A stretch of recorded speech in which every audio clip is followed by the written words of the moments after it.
मात्रा स्पर्शास्तु कौन्तेय शीतोष्णसुखदुःखदाः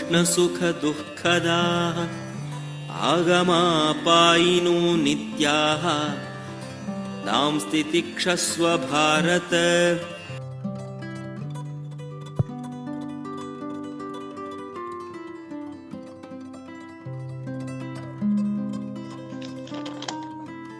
Therefore, I am not trying to win a point by telling you some stupid idea. It is truth that I am talking. Had it been not in the war front, I would have taken the books from the shelves and shown you the chapter and the verse.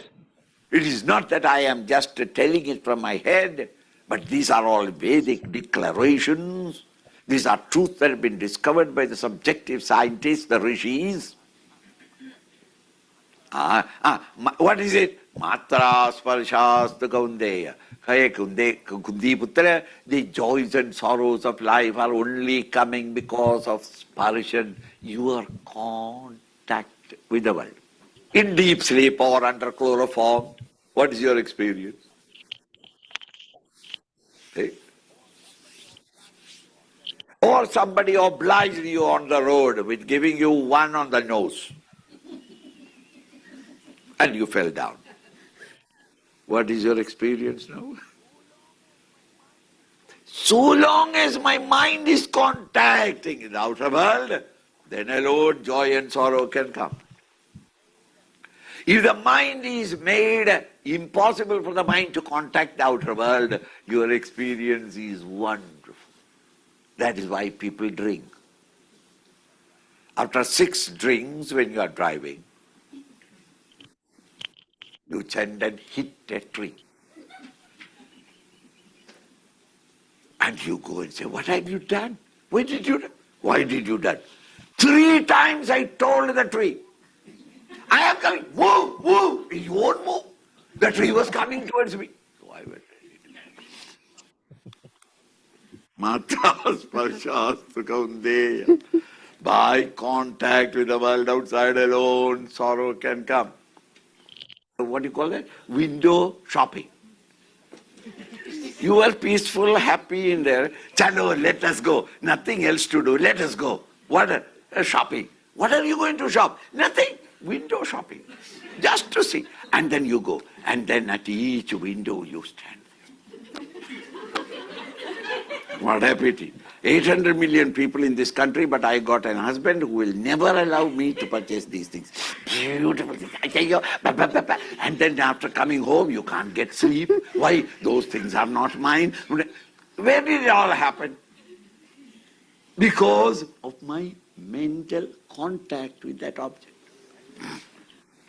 In the same way, things in the world outside cannot touch you. It is your relationship with it that gives you joys and sorrows.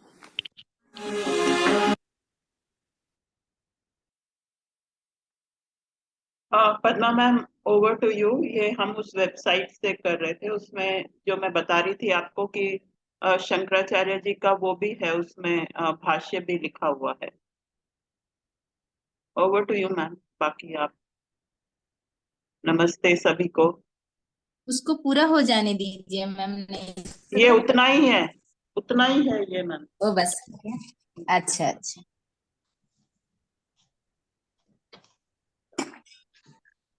आज का भी श्लोका बहुत ही अच्छा है और शायद बहुत बड़ा भी होगा उसका एनालिसिस। शायद एक ही श्लोका हो पाएगा आज भी।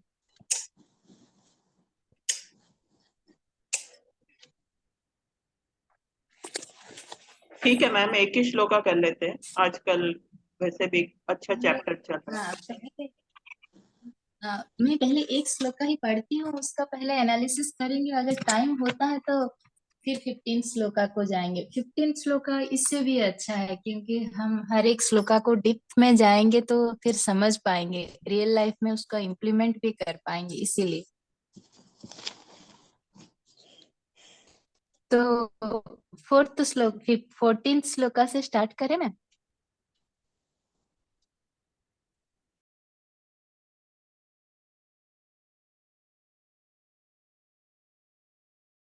तो 14 श्लोका का पहले अर्थ समझते हैं। मातृ स्पर्शस्तु कौन्तेय शीतोष्ण सुख दुःखदा आगमापायिनो नित्य स्थातिस्तच्च भारत। मातृ स्पर्शस्तु का मतलब मात्रा का अर्थ है इंद्रियों के द्वारा इस विषय वस्तु जो प्रापंचिक आपका भौतिक संसार दिख रहा है उसके स्पर्श से, उसका स्पर्श। और कौन्तेय कुंती के बेटे हैं अर्जुन, इसीलिए उनको कौन्तेय कहा गया है। शीतोष्ण मतलब शीत और उष्ण का मतलब ग्रीष्म ऋतु। तो हमारे इंद्रियों के द्वारा हम जो भी ये प्रापंचिक विषय वस्तु से सुख या दुख लेते हैं वो कैसे हैं? वो शीतोष्ण है, मतलब सुख और दुख शीत और गर्मी के ऋतु के जैसे हैं। वो एक बार वो ऋतु क्या होता है, आता है जाता है। ऐसे ही ये सुख और दुख जो इंद्रियों को देते हैं, कभी सुख देते हैं कभी दुख देते हैं, ये भी आगमापायिनो नित्य मतलब आते हैं जाते हैं। ऋतु जैसे आके चली जाती है, ये सुख भी इंद्रियों को जो देते हैं, कभी सुख देते हैं कभी दुख देते हैं। कौन सुख और दुख देता है इंद्रियों को? बाहर की वस्तु है, जो प्रापंचिक विषय वस्तु से हम जो सुख दुख लेते हैं वो भी शीत ऋतु और ग्रीष्म ऋतु के जैसे आते हैं और चली जाते हैं, जिंदगी में रहते नहीं हैं। वो क्षणस्थायी है भारत बोला गया है अर्जुन को यहाँ पर। तो ये इस श्लोका का अर्थ है। मैं इस श्लोका में ये कहा गया है इंद्रियों की द्वारा विषय वस्तु से हम जो सुख दुख लेते हैं वो ग्रीष्म और शीत ऋतु के जैसे हैं, जो आते हैं और चले जाते हैं, क्षणस्थायी हैं। इसीलिए हमें उनसे अधैर्य नहीं होना है, धैर्य पूर्वक रहना है या सहन कर जाना है।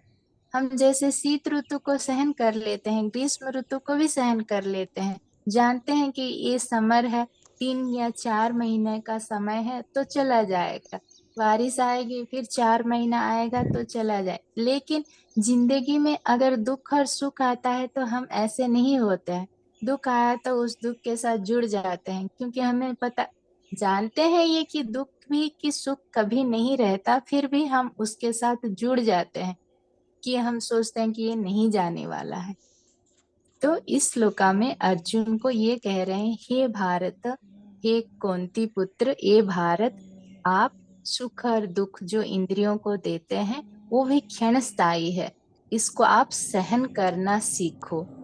ये है इस श्लोका का अर्थ। इसका थोड़ा सा विश्लेषण करेंगे श्लोका का। देखिए, आदि शंकराचार्य अपने आदित्व मत में या हर कोई हमारा धर्म में हम क्या कहते हैं, जगत मिथ्या ब्रह्म सत्य बोलते हैं। जगत मिथ्या मतलब हमें जो दिखता है वो मिथ्या है, लेकिन ब्रह्म सत्य है। इस जगत को चलाने वाला वो परम शक्ति जो है हर चीज में हो वो सत्य है। और बाकी हमें जो दिखता है ये हमारे पंच इंद्रियों से हम जो इस दुनिया से इंटरेक्ट करते हैं।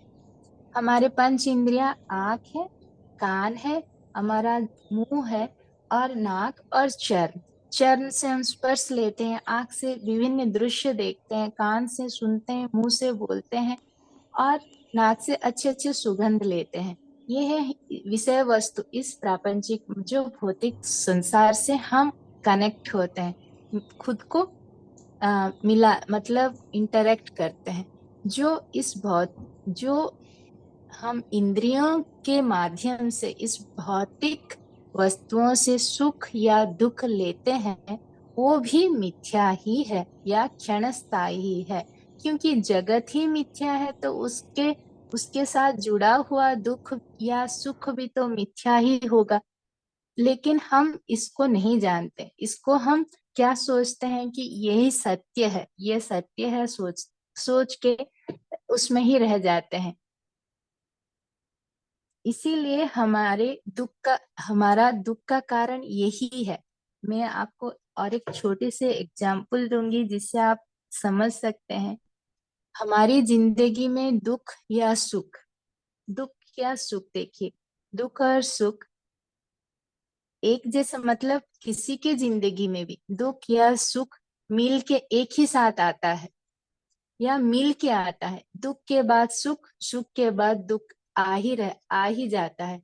कोई भी चीज दुनिया में संपूर्ण रूप से दुख और संपूर्ण रूप से सुख नहीं दे सकता। कोई भी चीज आप आज एक बार लिस्ट पे बना के खुद देखिए। छोटा छोटा 2-3 एग्जाम्पल आपको हम अगर डिस्कस करेंगे तो आप समझ जाएंगे। एक इंसान है जो 5-6 साल, उसके पास नौकरी नहीं है तो वो 5-6 साल बहुत पढ़ता है, बहुत ही मेहनत करता है, और उसे वो जो नौकरी उसे चाहिए थी उसे मिल जाती है। बहुत अच्छा तनख्वाह भी आती है, 1-2 लाख की पैसा भी आ जाता है, सोचिए।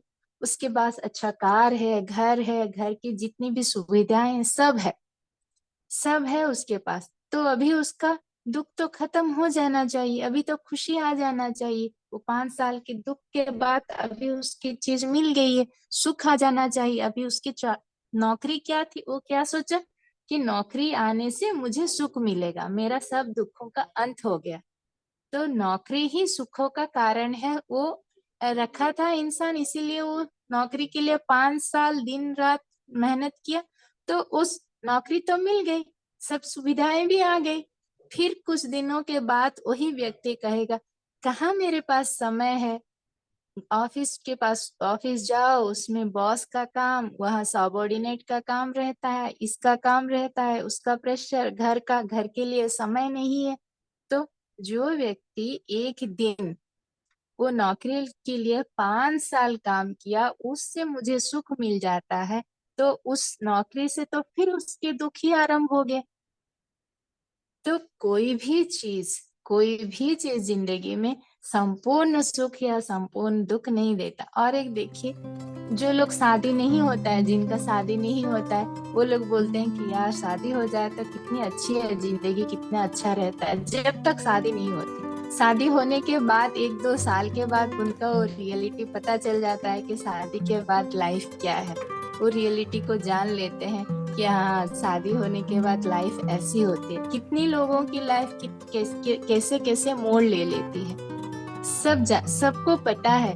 मतलब वो सोचते हैं कि शादी के बाद उनकी जिंदगी बहुत सुंदर हो जाएगी। लेकिन हर एक हमारे हिंदू धर्म में 4 आश्रम धर्म ये है ना। एक आश्रम धर्म, आपका सन्यासी धर्म, वानप्रस्थ, गृहस्थ, ब्रह्मचार्य, फिर पहले हम ब्रह्मचारी रहते हैं, इसके बाद गृहस्थ धर्म को लेते हैं, इसके बाद वानप्रस्थ को लेते हैं, इसके बाद सन्यासी धर्म को लेते हैं। एक एक धर्म को क्यों बदलते हैं कि हमें यहाँ से यहाँ सुख मिलता है बोल के, लेकिन कहाँ भी सुख कहाँ मिला है, नहीं मिला है। आखिर सन्यासी में भी जाके वो क्या ढूंढता है, मोक्ष को ढूंढता है, कहाँ सुख मिलेगा। इतने धर्म को बदला है, ब्रह्मचारी में ज्ञान लिया, गृहस्थ धर्म में लिया, फिर वानप्रस्थ में लिया, फिर उस जो वानप्रस्थ में लिया वो सन्यासी धर्म में प्रचार किया, उसमें उसको मोक्ष मिले।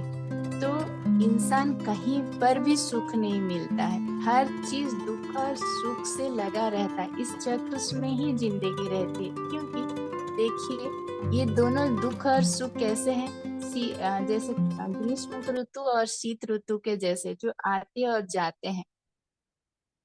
छोटा सा एग्जाम्पल लेंगे, हमारे धूप जब बहुत गर्मी का दिन होता है, उस दिन ठंडा पानी हमें कितना सुख देती है, कितना इंद्रियों को कितना सुख देती है।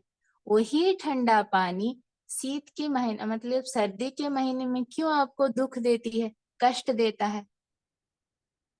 वो ठंडा पानी आप यूज करेंगे, ठंडा पानी से हाथ धोएंगे, ठंडा पानी फ्रिज का ठंडा पानी पिएंगे सर्दियों के महीने में। इंद्रिया तो वही है, पानी तो वही है, काल परिस्थितियां बदली हैं यहाँ पर। तो बाहर की परिस्थितियों से इंद्रियों को जो सुख और दुख मिलता है वो क्षणस्थायी है, समय के साथ वो बदलती रहती हैं। ये हमें कहते हैं कृष्ण परमात्मा। हम इंद्रियों से जो भी सुख लेते हैं बाहर से, बहुत, क्योंकि वो बाहर की दुनिया ही मिथ्या है, उससे आप उसको सच मान रहे हो, जो वो सच नहीं है। तो जो सच नहीं है उसको आप सच मान के आप ले रहे हो, तो वो सच कहाँ से होगा। ये कह रहे हैं कृष्ण परमात्मा इस श्लोक में।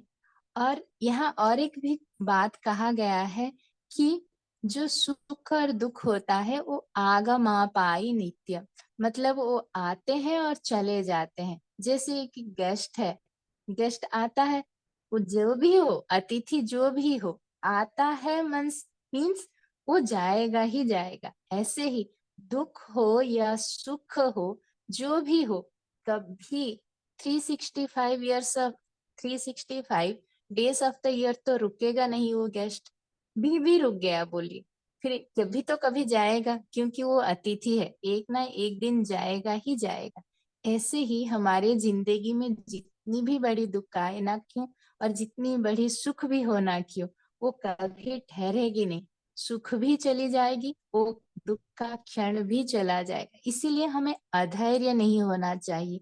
सुख आए या दुख आए, दोनों में धैर्य से रहना है, समोस्थिति में रहना है, मतलब प्रज्ञावान, मतलब स्थिति प्रज्ञ होना है। दुख आए तो पूरा टूट जाते हैं हम, और सुख की स्थिति में इतना आनंद में इतना खो जाते हैं कि हमें खुद पता भी नहीं चलता कि हम क्यों क्या कर रहे हैं। तो भगवान बोल रहे हैं कि जिंदगी में ये दोनों आने जाने वाले हैं, दोनों स्थिति में एक ही जैसे रहो। खुश अच्छी सी, अच्छा है, अच्छा कुछ हुआ है, ठीक है, चलो अच्छा हुआ, बस। कोई दुख आए तो टूटना मत, हाँ, हिम्मत से उस परिस्थिति से भी बाहर आने की कोशिश करो, क्योंकि दोनों भी जाने वाले हैं। कोई भी आपकी जिंदगी में कोई भी चीज, सुख या दुख, कोई भी चीज रहेगी नहीं, क्योंकि बारिश जितनी बड़ी भी तूफान क्यों ना हो, वो तो जीवन भर रहेगी नहीं, साल भर तो रहेगी नहीं। सूरज तो कभी निकलेगा ही। ऐसे ही हमारी हर किसी की लाइफ में दुख जितना भी बड़ा हो, 5 साल, 10 साल, 15 साल, वो तो जिंदगी भर रहेगी नहीं, कभी तो कभी दी एंड होगा और सूरज उगेगा ही उगेगा। ऐसे ही हमारे हर किसी के जिंदगी में उस क्षणिक सुख दुख के पीछे ना पड़ते हुए आत्मा की स्थाई में रहने के लिए कह रहे हैं। जो आत्मा की स्थाई में जो पहुंचते हैं, ये क्षणिक सुख और दुख से बाहर आ जाते हैं। तो कृष्ण परमात्मा इस श्लोका में हम सबको बोल रहे हैं कि जो आप इंद्रियों से सुख और दुख लेते हो बाहर की विषय वस्तु से, वो क्षणस्थायी है, तो इनके पीछे मत भागो। और ये सब आने जाने वाले हैं, इसको समस्थिति में देखो, क्षण स्थायी है। और उस आत्मा की स्थिति में हमेशा रहने की कोशिश करो, जो ये दुख सुख से अतीत है। आत्मा की स्थिति दुख सुख रहित है। वो स्थिति में रहोगे तो हमेशा खुश रहोगे, आनंद में रहोगे। खुशी से और एक चीज, और एक स्टेप पहला, उसके ऊपर जो रहता है वो आनंद है। खुश अलग है और आनंद अलग है। आनंद, खुश को ना हैप्पी बोलते हैं, लेकिन आनंद को हम ब्लिस बोलते हैं। ब्लिस जो है वो खुशी से भी बढ़कर जो है, तो वो जो है, वो आत्मा का जो आनंद है वो शाश्वत है, वो हमेशा शाश्वत है, क्योंकि आत्मा शाश्वत है। और इंद्रियों से मिला हुआ सुख और दुख वो शरीर से संबंधित है। शरीर तो आपका शाश्वत नहीं है, ये तो नष्ट होने वाला है। और विषय वस्तु से मिलता हुआ सुख दुख भी वो नष्ट होने वाले हैं। क्यों? हर चीज जो यहाँ पर आपके आंखों के सामने जो भी चीज है, वो चीज, इंसान जन्म मृत्यु है, लेकिन दूसरों चीजों का भी अगर सृष्टि हुआ है तो वो नाश तो होगा है, होता ही है। तो हर चीज का नाश होता है।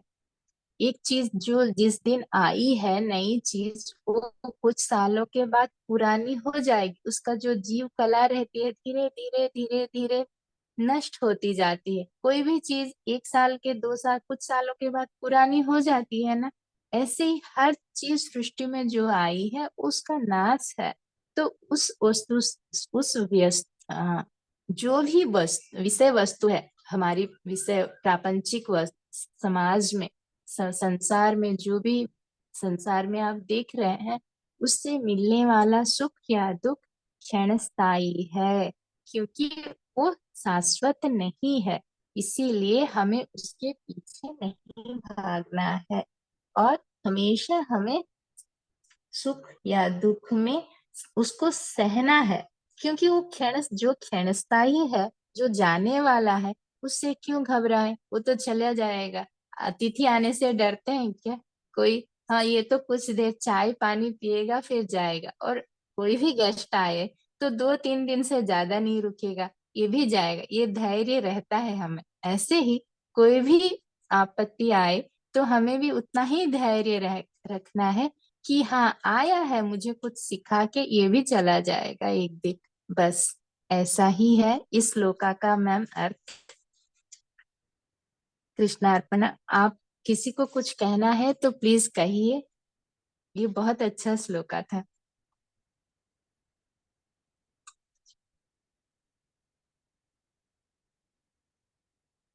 हेलो। बहुत सुंदर पद्मा। मतलब समझने की बात ये है कि हमें हर पल आत्मस्थिति में रहना है। हाँ, और वही बात है ना कि मटेरियलिस्टिक वर्ल्ड में रहते हुए हर पल हो नहीं पाता। छोटी छोटी बातें ऐसी हैं जो कभी कभी हिला के रख देती हैं और उसको मतलब वापस उस स्थिति में आने में या नॉर्मल होने में टाइम लग जाता है। मोक्ष के लिए कोशिश करना तो कोशिश हाँ, मैं वो तो मानती हूँ, बिल्कुल कोशिश कर सकते हैं। हाँ, कब हाँ। मिलेगा ये नहीं कह सकते, लेकिन मोक्ष अगर ऐसे ही मिल जाता तो हर कोई मोक्ष प्राप्त कर लेते। इतने सारे जन्म हम क्यों लेते?